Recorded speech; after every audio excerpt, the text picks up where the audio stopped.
Assalamualaikum warahmatullahi wabarakatuh. Kenalkan, nama saya Ahmad Jadi dengan NIM D1A021004 dengan mata kuliah penyelesaian sengketa dagang. Kali ini saya akan membawakan kasus yang berjudul penyelesaian sengketa kasus investasi AMCO versus Indonesia melalui ICSID.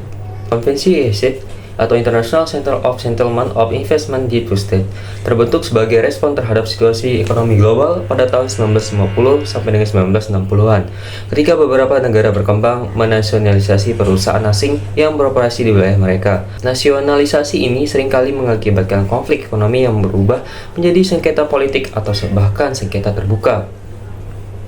Bank Dunia kemudian memprakarsai pembentukan ICSID pada tanggal 14 Oktober 1966 di Washington.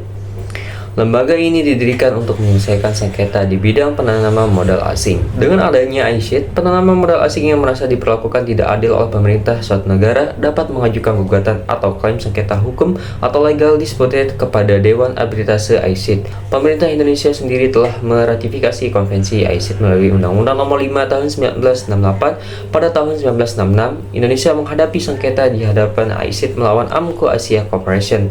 Kasus ini terkait dengan pencabutan izin investasi yang semula diberikan oleh Badan Koordinasi Penanaman Modal atau BKPM kepada AMCO untuk mengelola Hotel Kartika Plaza.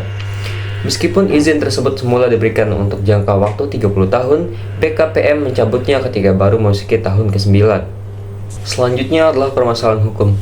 Pemerintah Republik Indonesia pada 1 April 1980 telah melanggar hukum dengan melakukan Unarmed Military Action untuk mengambil alih kontrol dan manajemen Hotel Kartika Plaza dari PT AMCO.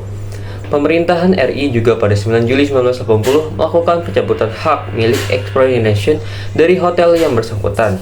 BKPM mencabut izin investasi tersebut ketika baru memasuki tahun ke-9, yang semula diberikan untuk jangka waktu 30 tahun. Hal tersebut dipandang oleh pihak AMCO Asia Corporation sebagai tindakan yang menimbulkan kerugian bagi pihak mereka karena melanggar hak-hak mereka yang justru dijamin oleh hukum Indonesia. Para pihak yang terlibat dalam sengketa ini adalah penggugat AMCO yang berbentuk konsorsium dan terdiri atas AMCO Asia Corporation, Pan American Development, dan PT AMCO Indonesia. Sedangkan tergugat dalam sengketa ini adalah Pemerintah Republik Indonesia yang diwakili oleh Badan Koordinasi Penanaman Modal atau BKPM. Selanjutnya adalah proses penyelesaian. Pihak arbitrase ICSID telah memfasilitasi para pihak untuk konsiliasi penyelesaian kasus yang memakan waktu hampir 12 tahun dan menghabiskan biaya yang tidak kecil melalui 4 tahap penyelesaian yang kita lihat di dalam tabel berikut.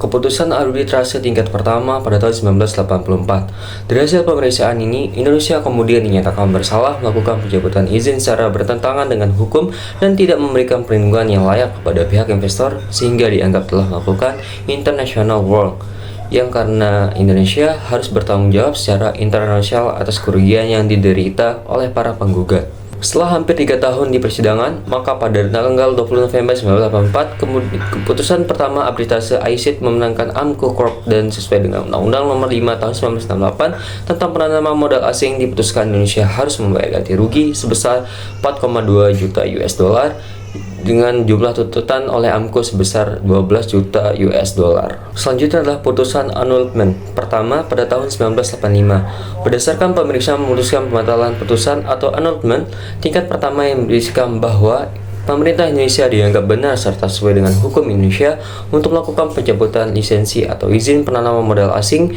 dan tidak diwajibkan untuk membayar ganti kerugian atas putusan tingkat pertama. Adapun yang dipertahankan adalah bahwa Indonesia bertanggung jawab secara internasional terhadap kurangnya pemberian perlindungan terhadap pihak investor, yakni bahwa pihak kepolisian RI dan TNI telah hadir pada saat acara de facto dan fisik mengambil alih gedung dan manajemen hotel. Pemerintah Indonesia tetap diwajibkan untuk membayar biaya kompensasi ganti kerugian atas perbuatan yang dianggap identik dengan main hakim sendiri atau illegal self-help terhadap penanaman modal asing. Selanjutnya adalah proses arbitrase kedua tahun 1987. Hasil keputusan dari proses ini, maka pada tanggal 5 Juni 1990, tim arbitrase akhirnya memutuskan 2 hal. Yang pertama, tentang yurisdiksi, menetapkan hal-hal yang masih atau tidak lagi dapat dipersoalkan atau res judica.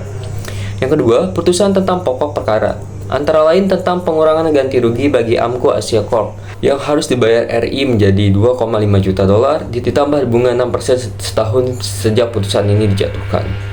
Selanjutnya adalah proses annulment kedua tahun 1991. Hasil keputusan proses ini dinyatakan pada tanggal 17 Desember 1992. Tim arbitrase ke-6 telah menjatuhkan putusan yang pada pokoknya menguatkan putusan tim Higgins dan RI dinyatakan kalah dengan pertimbangan bahwa adanya kekhawatiran apabila terus-menerus dapat dilakukan pembatalan dari putusan-putusan ICSID, maka seluruh sistem arbitrase ICSID akan menjadi lapuk. Selanjutnya adalah kesimpulan. Kasus sengketa antara pemerintah Indonesia dan Hotel Kartika Plaza Indonesia telah diputus oleh lembaga ICSID. Putusan tingkat pertama menyatakan bahwa pemerintah Indonesia melakukan pelanggaran terhadap ketentuan hukum internasional dan hukum Indonesia sendiri.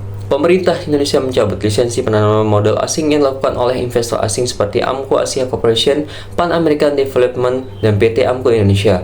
Meskipun tim arbitrase lebih mengutamakan perasaan keadilan dan kepatutan atau ex aequo et bono, Indonesia dikalahkan pada tingkat pertama. Namun, hasil putusan tingkat kedua, ICSID telah mengharuskan Indonesia membayar kompensasi ganti kerugian atas ketindakan pencabutan izin penanaman modal asing.